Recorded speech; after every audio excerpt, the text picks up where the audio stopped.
My name is Kat. I'm finally engaged to Doug, my boyfriend of 10 years from high school. Since we've been visiting each other's houses for a long time, we already know the families well. We're only in our late 20s, but already have the vibe of a mature couple. You're finally going to be my daughter-in-law. I've been waiting for it. I'm also happy to finally be Mistress Jones like you. Doug's mother, Stacy, was so excited once the wedding preparation started. I adored her, who was always smiling and caring, and started to call her mom over the past 10 years. By the way, where's Doug? We can't decide on the seating if he's not here. I also need to ask him about his rehearsal. I'm at her house to go over the details of our wedding. He and I had different engagements, so we were supposed to meet there. Oh, he texted me earlier that he got some urgent things to take care of. He said we could decide ourselves. He's so irresponsible. Don't mind him. She frowned at her son's nonchalance. It reminds me of the time when I was waiting for him here using his house key and you came back before him. Oh, right. That was during the summer. I remember he didn't come back for a while, so we had fun chatting away. He supposedly bumped into the friend and ended up hanging out with him at the time. His habit of canceling plans has been going on for a long time. I got used to dealing with it after 10 years. Stacy and I reminisced about the past while working on the wedding plan together. Doug kept canceling the preparation for our wedding after that. His habit seemed to get worse than before, and he was aware of it himself. I know I'm acting weird lately. Perhaps I got pre-wedding blues. I'll get over it soon, so please be patient with me. I reluctantly showed my understanding when he excused himself, but I'd actually wanted him to apologize, instead of asking me to tolerate him. Wasn't it usually the bride who had the pre-wedding blues? Besides, was he really that sensitive? Never mind. By the way, what should we do for our honeymoon? Where do you want to go? I'm not keen to go overseas. I can't speak any other language than English anyway. I prefer to go somewhere within the country, like New York City, and eat. You're so not romantic. Well then, should we go to New Orleans and have jambalaya? Still about food. We discussed our honeymoon happily. My mood wasn't yet to be fully recovered, but we were in the middle of some fun planning. It wasn't very mature to stay in a bad mood. I gave him the benefit of the doubt. His so-called pre-wedding blues didn't get any better after that, and he kept canceling our meetings. There were nights when he didn't come home, saying he was going out with friends for one last bachelor drink. I felt a lot of frustration and a little mistrust. When I complained to him, he kept telling me, "Just for a little longer, I'll be back to myself when we get married." I was skeptical. Our wedding day arrived regardless of his odd behavior. It was a clear blue sky on the morning of the ceremony, and our prospects seemed to be bright. After 10 years of dating, we finally became a married couple, watched over by old friends, relatives, and colleagues. Doug swore to me that he would love only me for the rest of his life, and I imagined a bright future ahead of us. Once the wedding was over, it was time for our honeymoon after a short break. We were going to eat till we dropped for 4 nights, 5 days in New York City. I chose clothes for the climate, made a list of souvenirs, and put sticky notes in a guidebook. My excitement grew bigger by the day. On the morning of our departure, Doug went to the bakery to buy some breakfast. I was doing the final check of my luggage and putting on some makeup. A little later, I got a call from Doug. Wondering if my order was out of stock, I picked up the phone. Hey, honey, I just got a call from the hospital. My mom was rushed to the emergency room. What? It was nothing to do with my breakfast, but an unanticipated incident. That energetic and cheerful Stacy was in trouble. The joyful melody playing in the background of Doug's voice contradicted the situation and annoyed me. I'm heading there now. I can't go on a trip. You've been looking forward to it, so you go ahead. I'm really sorry. I won't be able to take a call for a while. Wait, which hospital is she in? He hung up on me before I finished my sentences. He turned off his phone right away, so that I couldn't get in touch with him after that. I was flabbergasted. It was an important milestone in our life, yet another cancellation at the last minute. Well, this time was out of his control. After all, my mother-in-law, whom I adored, was rushed to the emergency room. Her request was on the list of souvenirs. She was looking forward to the chocolates from Mary Bell. There was no way I could go on a trip by myself. I decided to rush to the hospital as soon as I got in touch with Doug again. I was restless, wandering around the house and waiting to hear from him. My phone finally rang 30 minutes later.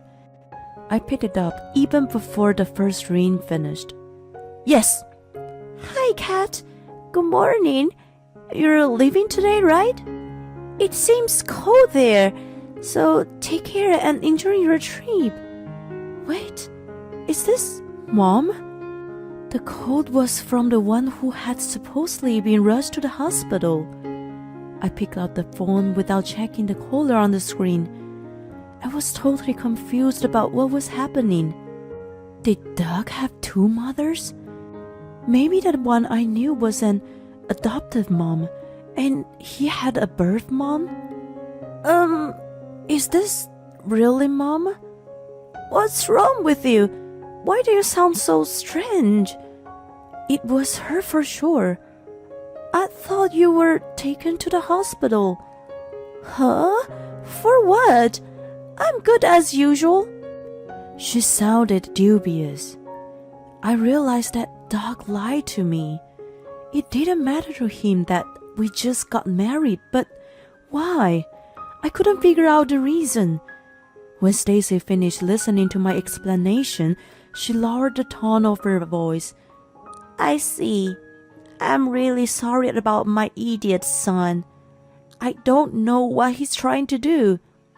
Well, can you hold for a minute? I didn't know why, but I was bothered by something. It was the cheerful melody I could hear in the background on Doc's call. I opened my tablet to see if I could figure out what was bugging me. My hunch was on point, and I found what I wanted to know right away. Hey, Kat, what's going on? Mom, do you want to go on a trip with me? What? Let's go to New York City together. I could feel that she was contemplating. My brain cells began to work toward revenge against Doug. Watch out, bastard. Stacy and I enjoyed our trip and returned home after 5 days. Doug never called me, but sent me texts like, "Having a good time? Don't worry about my mom." I was amazed by his foolishness. His mom was with me, yet he thought his life was still intact. My feelings for him quickly evaporated. He was not only dishonest, but was a total moron. Stacy agreed with my plan to punish him severely. She and I took an earlier flight back home and waited for Doug's return. He came back a little before I was originally scheduled to be back. He was taken aback by the sight of me. Oh my god, you're already back! Yes. He brought in a sweet scent of perfume with him. He must have planned to shower before I came back. I pretended not to notice and asked him nonchalantly, "I'm sorry for leaving you behind. How did it go with you?" Oh no worries. I told you to go. Did you enjoy it? Yes, very much. I got you a souvenir. And your mom? She's out of critical condition, thankfully. That's great. I would like to visit her. It's all good. Don't make a big deal for her. It was impossible not to make a big deal out of a family member being rushed to the emergency room. I thought he was crazy. Listen, Doug, what you're saying is weird. Why? Because Stacy was very ill, wasn't she? Why can't I go and visit her then? You're overreacting. I'm telling you to drop it. Drop it? How? You're nuts. You went on a trip regardless. That doesn't sound considerate, does it? End of the story. Then I coyly gave him a multiple choice question. Here's a quiz for you. I did go on the trip, but who on earth did I go with? 1. A friend. 2. My husband. 3. Your mom. Which is your answer? What the hell? He backed away so far that he was against the wall. As he was cornered, I showed him pictures from the trip. A picture of Stacy and I in the same pose as the Statue of Liberty. Stacy biting into a big slice of New York-style pizza, and me eating Mr. Sophie's soft ice cream cone in Central Park. There were dozens of other photos. You are kidding? Of course not. She was with me. Now, here's another quiz. It wasn't your mom you've been with. So, who was it? It wasn't my mom, but my aunt. You are a freaking moron, aren't you? If you're going to lie, come up with something better. It was astounded when the bedroom door opened. I can't listen to you guys anymore. Doug, where have you gone? What the? Mom? Oh no, you aren't supposed to come out yet. Sorry, but I can't stand it anymore. Shame on you, Doug. Come over here and sit. Stacy jumped out, looking furious. She had him sit in a chair and stood beside him in rage. Where have you been the past 5 days? Where's your motive to making your aunt and me sick? He flustered, looking pale as a ghost. Explain, and don't you dare lie to me. He was like a lobster on the kitchen counter. His fate was to be cooked by his mom and me, although he didn't look so tasty. To sum up his story, which he explained in agitation, he was indeed cheating on me. It was a fling in the beginning. He and I had been dating since high school, so he didn't know any other women. He thought it was a shame, so he came up with the idea of playing the field in his remaining days of bachelorhood. His motive for cheating was too ridiculous that it infuriated me more. If he had just gone to a strip club, I could have turned a blind eye, but he chose adultery. And the adulteress was his co-worker, whom we had invited to our wedding. They both had such thick skin. The reason he kept canceling our pre-wedding meetings was to hang out with her. When the ceremony was done, so was the fling, he thought. He made a chance to be alone with her during the reception and told her it was over for them. However, She had fallen for me and resisted breaking up. She used threats like, "I would tell everyone at work about us when you're away on a honeymoon trip. Don't go if you don't want me to do that. I'm not going to break up with you." Their discussion was tangled up until the day of our honeymoon. The reason he suddenly canceled the trip was to calm his adulteress from going out of control. But I already knew his story contradicted the truth. He didn't decide to cancel on a day, but had already decided way before. When Stacy called me, I found out his lie. When I had checked on my tablet that day was his credit card statement, which showed a record of Amtrak and hotel name. The destination was New Orleans. It was one of the potential honeymoon spots for us. The payment was made 2 weeks ago, and there was no sign of cancellation. Taking all that into that account, it meant that he originally planned to cancel his honeymoon and go to New Orleans with his adulteress.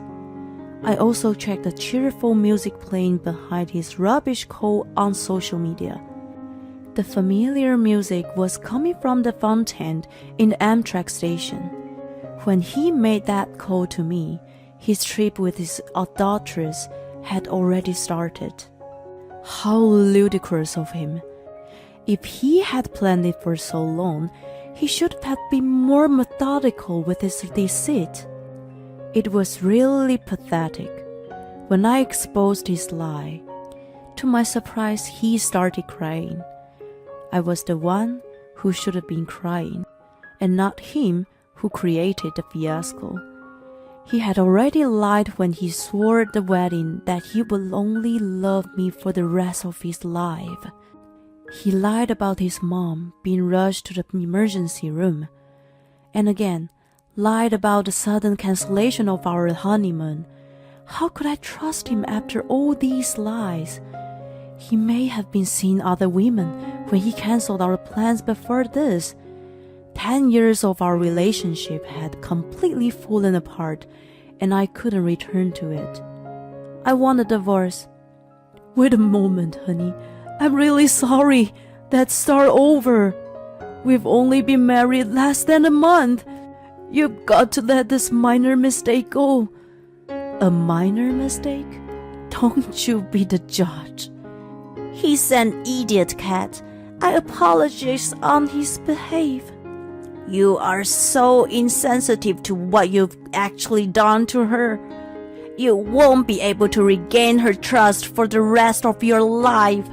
Reflect on that, you loser. She fiercely scolded him. After 10 years of dating and 1 month of marriage, he was abandoned by his wife and his mom. He wailed shamelessly in despair. Doug and I divorced in the end.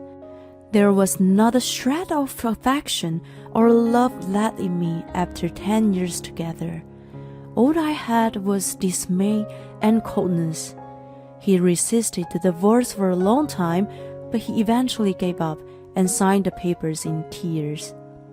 People around me were stunned to hear about the quick end of my marriage, but when I explained the audio, they sympathized with me. I returned the gifts and money I received from them. It was easy for me to do because of the alimony from Doug. My coworker says she will set up blind dates for me soon. She tells me to forget about marriage for a while and play the field. I agree with her, and I'm looking forward to fun encounters. Doug, too, announced his divorce and was surprised, but he couldn't get into the detail. In his case, how could he declare that it was due to his adultery? And the adulteress was in the same office. Anyway, it spread from my side, and almost everyone in his office knew about it. He's frowned upon by colleagues as a guy who canceled his honeymoon for a trip with his adulteress. I would think no company can entrust an important job to such an idiot in the future. He made his bed. Now he has to sleep in it. As for the adulteress, she broke up with him. Apparently, she was a maid poacher.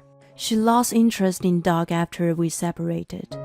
She's a villain of all women. I've been scheming to get back at her with the evidence I have. Stacy has been source of all that information. Since I no longer have any relationship with Doug, it's weird to keep calling her mom, but it's also weird for me to call her by her name all of the sudden. I contemplate how to address her in meanwhile. I still called her mom. She couldn't believe Doug's adultery at first and was greatly shocked when she found out. She was consistently on my side after that. When I demanded alimony from him, she even pressured him for me. I wondered why she was so cooperative regardless of our 10-year relationship. I would think that she would try to protect her own son. So I asked her one day. Her eyes stare into the distance while she explains to me. To be honest, I've been cheating before. Oh no, by your husband? Yes, I found out half a year after we got married. Seeing her always cheerful, I never imagined she went through such a terrible thing. But when I was a newlywed, the position of women was still weak in society. When I cried to my mother-in-law, she snapped at me, saying it was a wife's duty to turn a blind eye. My husband also said that it was a man's way of stress relief. I just couldn't conceive myself. The mistrust I developed then has never left me. I'm sorry. So, I had to try a little harder as a consolation to the old me. She looks at me and smiles mischievously. Never mind me, but your life is just beginning. I'm glad that you become my daughter-in-law, even if it was only for a short time. Thank you for inviting me on the trip too. I was so happy that I could choose my own chocolates. I templated for a bit and then asked her, well, if you don't mind, can we continue to be good friends? Not as my mother-in-law, but as a real friend. I would love to, but won't it be too painful for you? You would be reminded of Doug, wouldn't you? Not at all. You've been so kind to me, so I'm much better now. Are you sure? Sure. I'm really over him and the whole ordeal now. She contemplates a bit and then says, well, I'm happy to be your friend. Will you take a trip with me again? Of course. She gives me a giddy smile. Doug and I parted in a messy way, but I still adore her. We get along so well. I'm going to secretly practice calling her by name by the next time I see her.